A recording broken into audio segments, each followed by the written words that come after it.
এই যে দেখেন ভিন্ডি দিয়া হচ্ছে মুরগির মাংস দিয়া রান্না করতেছি সৌদি আরবে। Saudi Arab, come to Saudi Arab. ভিন্ডির মাংস দিয়া মুরগির মাংস দিয়া খেতে পারবেন, ঠিক আছে? ভিন্ডির মাংস দিয়া, সরি ভিন্ডি দিয়া মুরগির মাংস দিয়া খাবো। মাছটা ভুনা করে নিয়েছি, এখন ভাত খাবো। এখন বেজে গেছে 12টা 3 বেজে গেছে অলরেডি।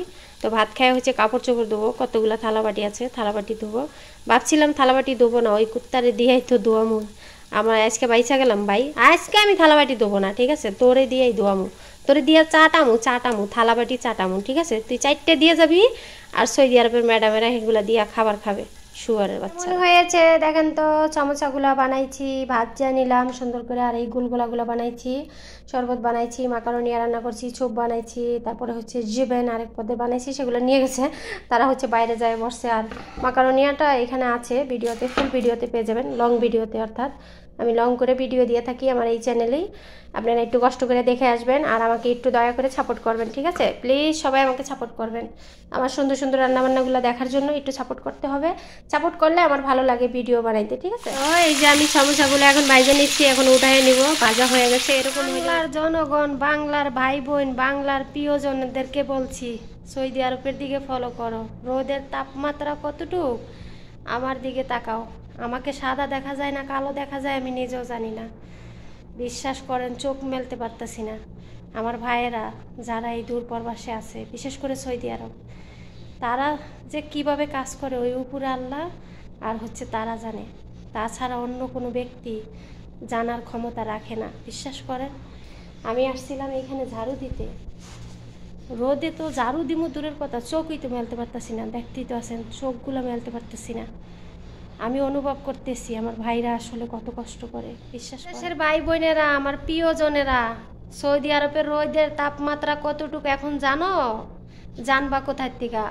তোমরা তো দেখাবা ফুটানি, সাধারণ একটু রোদ পড়েছে, বাংলাদেশে গরম পড়েছে, তোমরা ডিম ফোস করে খাও। আরে সৌদি আরব পয়সা দেখো, ডিম না গরুর মাংস রান্না করে খাওয়া যাবে এইখানে, গরুর মাংস ভুনা করে খাওয়া যাবে, বিশ্বাস করেন। চোখ মেলতে পারতেছি না, চোখ দিয়া অজরে পানি ঝরতেছে, চোখের পানিগুলো ধরে রাখতে পারতেছি না। আমি শুধু এখন অনুভব করতেছি আমার ভাইয়েরা যারা এই দূর প্রবাসে থাকে, তাদের আসলে এখন পরিণতি কীরকম তারা শুধু জানে, আর উপরে আল্লাহ জানে। পরিবার বলেন, আত্মীয় স্বজন বলেন, বন্ধু বান্ধব বলেন, জন্ম দেওয়া সন্তানটা বলেন, সেও অনুভব করবে না। মাস শেষে শুধু টাকাটাই চাবে, টাকা পাঠাও, ফুটানি করি, এসি কিনি, ডিম বাইজা খাও ছাদে। এইখানে আইসা দেখো ডিম না, ডিম বাইজা না, গরুর মাংস বোনা করে খাইতে পারবা। আমার চেহারাটা আমি নিজে দেখতে পারতেছি না, ক্যামেরায় কি আমাকে ভূত দেখা গেছে না কি দেখা যাচ্ছে আমি নিজেও জানি না। চোখ মেলতে পারতেছি না, অটোমেটিক চোখ দিয়ে পানি এসে পড়ছে। আমি শুধু এখন অনুভব করতেছি আমার ভাইয়েরা যারা এই দূর প্রবাসে আছে, তারা আসলে কিভাবে এখানে থাকে, কিভাবে কাজ করে সকাল 6টার থেকে 7টা পর্যন্ত। একবার একটু কষ্টগুলো অনুভব করো, ডিম ফোস করে খাও না। রোদের তাপমাত্রা কতটুক দেখো, দেখো সাদা, শুধু উপরে সাদা দেখছো না, এগুলো শুধু রোদের তাপ। আমি শীতের সময় উমরা করতে গিয়েছিলাম, জাবালি নূর যেটাকে বলে না, সেই রাস্তাটা যখন পার হয়েছিলাম তখন বুঝতে পেরেছি সৌদি আরবের রোদরা আসলে কতটা ভয়ঙ্কর হতে পারে। শীতের দিনে গিয়েছিলাম, তারপরও গায়ে জ্বলে গেছিল।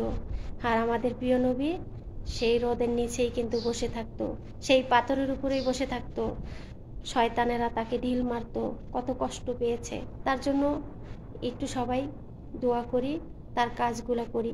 সে যেই অনুমোদনগুলো দিয়ে গেছে, যে এইগুলো রাইখা গেছে আমাদের জন্য, সেগুলো সবাই করার চেষ্টা করি। ভালো থাকবেন।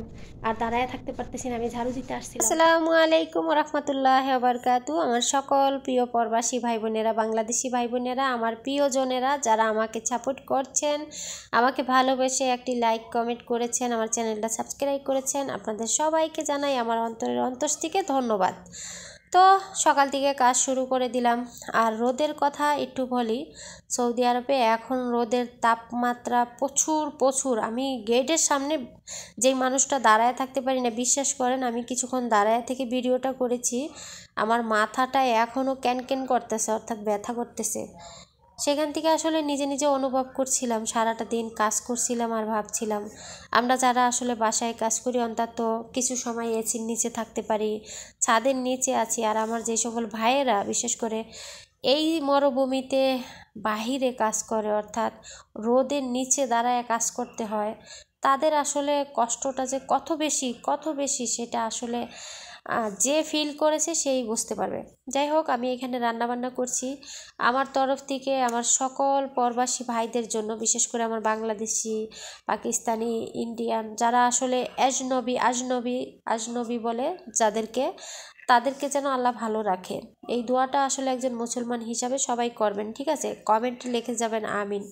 আমার দোয়াটা যেন আল্লাহর দরবারে কবুল হয়। কারণ আমি সত্যি কথা বাহিরে দাঁড়ায় আমি গিয়েছিলাম ঝাড়ু দিতে, আমার কফিল তো চিল্লাচিল্লি শুরু করছে, এখন ঝাড়ু দিতে হবে না, ঠান্ডা হইলে ঝাড়ু দিস, তুই ঘুরা পড়ে যাবি, এই করবি সেই করবি, ঠিক আছে? এটা বলে গরমের দিন আসলে ওই গেটের সামনে আমাকে রোদ উঠলে ঝাড়ু দিতে দেয় না, বলে যে পরে ঠান্ডা পড়বে সন্ধ্যাবেলা দিছে, এত তাড়াহুড়ো করার কোনো মানে নেই। তো আমি হচ্ছে সেখানে দাঁড়ায় কিছুক্ষণ ঝাড়ু দিয়েছি আর হচ্ছে আপনাদের সঙ্গে কথা বলছি, সেটা তো দেখলেন। আমার মাথাটা এখনও ব্যথা করতেছে। সেই জায়গার থেকে আসলে বুঝে নিলাম আমার এই ভাইরা আসলে কত কষ্ট করে। এখানে আমি মুরগির মাংস দিয়ে হচ্ছে ভিন্ডি দিয়ে আজকে রান্না করতেছি। ভিন্ডি আর হচ্ছে কি বলে এটাকে, বাংলা ভাষায় বলে বটবটি, আর আরবি ভাষায় বলে পাসুলিয়া, আর ভিন্ডিকে আরবি ভাষায় বলে বেয়ামি, ঠিক আছে? যারা আরব দেশে আসতে চান, আরবি ভাষা যদি কিছু শেখার চেষ্টা করবেন। হ্যাঁ, এখন মোবাইলের নেটে অনেকে ভাষা শেখায়, তো সেগুলো দেখেও শিখতে পারেন। আমাকে কেউ কমেন্ট করতে পারেন যে আপু আমি শিখতে চাই, 2-4টা ভাষা বলেন। আপনি যেটা শিখতে চাবেন আমি সেটাই বলার চেষ্টা করবো। হ্যাঁ, আমি কিন্তু প্রত্যেকটা কমেন্ট দেখি, হয়তো আমি আনসার দিতে পারি না, কারণ অনেক লং কমেন্ট কেউ করলে আমি সেগুলো গুছায় আবার লেখে উত্তর দিতে পারি না। সত্যি কথা যেটা, অত সময় তো আর আমার নাই। শর্টকাটে যদি কেউ কমেন্ট করে আমি হুটহাট করে আনসার দিতে পারি, ঠিক আছে? তো যাই হোক, এখানে আমি ভিন্ডি দিয়ে হচ্ছে মুরগির মাংস দিয়ে রান্নাটা করে নিলাম ঝটপট করে। মুরগির মাংসটা প্রথমে কেটে নিয়েছি, ধুয়ে নিয়েছি, সেটা তো সবাই জানে। তো আমি আসলে রান্নাবান্না নিয়ে বেশি একটা কথা কেন বলি না, কারণ আমি জানি প্রত্যেকটা মানুষই আমরা রান্নাবান্না জানি কম বেশি, হয়তো দেখতে একটু ভালো লাগে, কেউর পছন্দ হয় কথাগুলো শুনতে, বা সে কাজগুলো কিভাবে করছে এগুলো আমরা দেখি অনেক সময় বসে বসে, তাই না? আমি নিজেও দেখি, আমার অনেক বোনদের চ্যানেল, রান্না করার চ্যানেল আমি এখানে সাবস্ক্রাইব করে রাখছি। যখনই আমি অবসর পাই ভিডিওগুলো দেখি, হয়তো কমেন্ট করি না, কমেন্ট করতে গেলে আমার একটু প্রবলেম হয়ে যায়, মানে অনেক সুন্দর করে গুছায় গাছায় লিখতে পারি না, ঠিক আছে, যেটা সত্য কথা। তো সেই জন্য আমি বেশি একটা কাউকে কমেন্ট করি না বা কমেন্টস করি না। আবার অনেকে তো বলবেন কমেন্ট মানে কি, কমেন্টস, ঠিক আছে? অনেকে আমার কথার ভুল ধরে, বুঝছেন? আমি আসলে গুছায় কথা বলতে পারি না, যেটা সত্য কথা। অত গুছায় কথা কিভাবে বলবো বলেন? তত পড়াশুনো করি নাই। আর এক কথা হলো, কর্ম করে খাই, মানুষের বাসায় কাজ করি, গর্ব করে বলতে পারি আমি কর্ম করি, এখানে লজ্জার কিছু নাই, ঠিক আছে? তো অনেকে হচ্ছে আমাকে বলে আপনি ভিডিও বানান, শরম করে না, কিভাবে কথা বলেন, মানে আমার পার্সোনালে যারা আছে, কিভাবে কথা বলেন, আপনার শরম লাগে না, বাসায় কাজ করেন সেগুলো আবার তুইলা ধরেন। তো একটা কথা কি, চুরি করলে লজ্জা, চুরি করলে মানুষ জুতা বাড়ি মারে, কিন্তু কর্ম করে খেলে কেউ জুতা দিয়ে বাড়ি মারবে না। আর এখানে লজ্জার কিছু নাই, ঠিক আছে? এখানে আমি পরিশ্রম করছি, আমার পরিশ্রমের বিনিময়ে তারা আমাকে টাকা দিচ্ছে, সেগুলো আমি সমাজে তুলে ধরছি। কারণ অনেক মানুষ আছে বাংলাদেশে প্রবাসী বোনদেরকে খারাপ নজরে দেখে, অর্থাৎ খারাপ একটা মন্তব্য ওদের ভিতরে থাকবেই। মানে যত কিছুই করেন, যত কিছু কিরা কাটেন, কসম কাটেন, আপনি আল্লাহকে ডাকেন, অনেক কিছু ইত্যাদিতে, তারপরও ওদের ভিতরে হচ্ছে প্রবাসী মেয়েরা খারাপ কাজ করেই টাকা ইনকাম করে, না পরিশ্রম করে টাকা ইনকাম করে, এটা হচ্ছে অধিকাংশ মানুষের থাকে। হয়তো 2-4 জন প্রবাসে এসেছে, তারা হয়তো জানে এই প্রবাস মাটিটা আসলে কতটা ভয়ঙ্কর আর কতটা কষ্টের হতে পারে, কতটা যন্ত্রণাময় হতে পারে। এটা ছিল দুপুরের রান্না। এরকম করে হালকা করে কিছু বিরিয়ানি রান্না করে নিয়েছি, আর এদিকে এখন হচ্ছে বিরিয়ানিটা বেড়ে দিয়েছি। আজকে অল্প করে রান্না করছি, কারণ আমার ম্যাডাম আজকে সোমবার ছিল, রোজা ছিল, তো রোজার জন্য কিছুক্ষণ পরে হচ্ছে আয়োজন করতে হবে। তো আমি হচ্ছে এইটা দিয়ে আসলাম। এই মুরগির মাংসগুলো আমি গ্রিল করেছি আর আলু ভেজেছিলাম 2টা বাচ্চার জন্য। তো ওরাও খেয়েছে, আমিও এখান থেকে কিছু রেখেছি। বাসায় তো আর সবাই এক খাবার খায় না, একজন এক রকমের খাবার খায়। এগুলো হচ্ছে মুরগির মাংস, চিকেন যেটা হাড্ডি ছাড়া, এগুলো ম্যারিনেট করে রাখছিলাম রাত্রে। তো আমাদের বাসায় হচ্ছে কয়লার আছে, ওভেন আছে, সেখানে কয়লা দিলে জ্বলে যায়। আমি একদিন শেয়ার করেছিলাম অনেক আগে। তো সেখানে দিলেই পোড়া হয়ে যায়। তো পোড়ায় নিয়েছি, বাচ্চাদেরকে দিয়ে আসছি। আর আমিও, এটা ছিল আমি সকালবেলা খেয়েছি, সকাল বলতে 11টা 12টা বাজে, তখন 12টা বাজে তখন খেয়েছিলাম। আর এদিকে হচ্ছে আমি কিছু মুরগির মাংস না, সরি, দুম্বার মাংস ভিজায় রেখেছি, সেটা এখন কেটে নিচ্ছি। আমি এইখানে কিছু কথা বলছিলাম, সেই কথাগুলো আসলে মিউট করে দিয়েছি, সেই জন্য হয়তো ভিডিওটা দ্রুত চলছে না। তো টেনেও দিয়েছি, এইখানে আমি অনেকখানি কথাই বলেছিলাম। তো দেখলাম কথাতে কিছু শব্দ আছে, তাই ভাবলাম ভিডিওটা ভয়েসটা মিউট করে দিয়ে আবার হচ্ছে ফিরে ভয়েস দিলাম। একটা ভিডিও বানাইতে অনেক সময় লেগে যায়, বিশ্বাস করেন। যারা ভিডিও বানায় একবার ভয়েস দেয়, ভয়েসে কোনো ভুল আছে কিনা সেটা শুনতে হয়, কাজে কোনো ভুল আছে কিনা সেটা দেখতে হয়, দেখে আবার ভিডিওটাকে কাটছিট করে ভিডিওটা মিলাইতে হয়। যারা ভিডিও বানান তারা তো অবশ্যই এগুলো জানেন, আর যারা না বানান তারা তো হয়তো ভাবেন যে আরে মোবাইল ধরলাম আর ভিডিও হয়ে গেল। না, মোবাইলটা ধরলাম আর ভিডিও হলো না। আমি 3টা 4টা মোবাইল শেষ করেছি এই ইউটিউবে ভিডিও বানায়, কিন্তু সফল হই নাই একটাও। এইটাই যদি অন্তত একটু সফল হইতে পারি, আশার বাণী রাখছি আপনাদের উপরে।